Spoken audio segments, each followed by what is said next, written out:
school has been canceled for all the major districts, so you see very light traffic on the roadways, and that helps the folks trying to keep people safe who do have to get out on the road. Let's go talk to Sergeant Michael Baker with the State Highway Patrol right now with the latest on what the men and women there are doing to keep the roads safe. Good morning, Sergeant. Good morning. How are things going so far?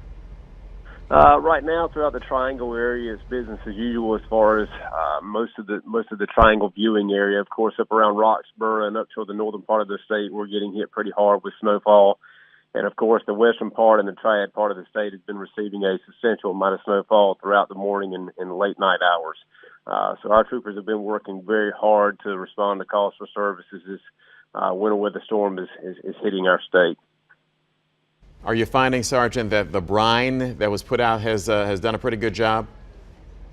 It has. I mean, unfortunately, there were parts of the state that had a substantial amount of rainfall throughout the early morning hours, which unfortunately washes that brine solution off the roadway. But as I was traveling in from Johnston County into Wake County this morning, the brine was still applied. So I think that's definitely going to assist with hopefully clearing the roadways as the snow continues to fall coming into the Triangle area as we speak.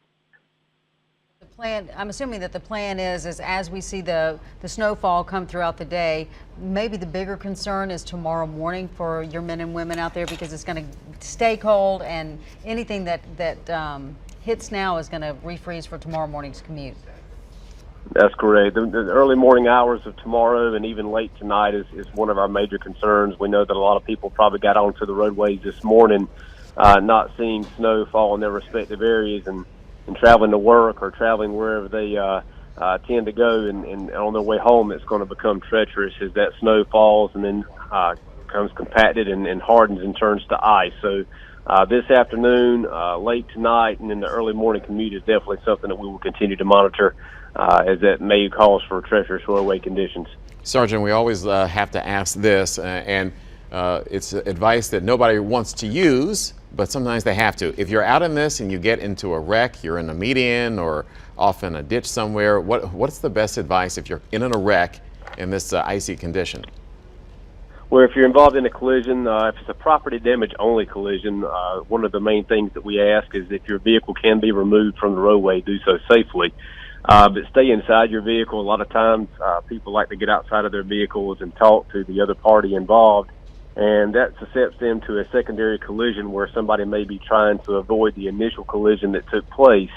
And as that secondary vehicle attempts to brake, they may slide actually into the initial collision, potentially putting the people involved at risk. So we want to, caution people to stay inside of the vehicle, stay warm, don't succumb to the elements outside, and just wait for emergency responders to arrive. If they're involved in a collision involving personal injury, of course, we want them to stay inside their vehicles until we can get those medical personnel on scene. Okay, Sergeant Michael Baker with the State Highway Patrol. We appreciate so much you taking time. I know you guys are busy, and we wish you guys safe travel on the roads today as you try to keep us safe. We appreciate it. Thank you.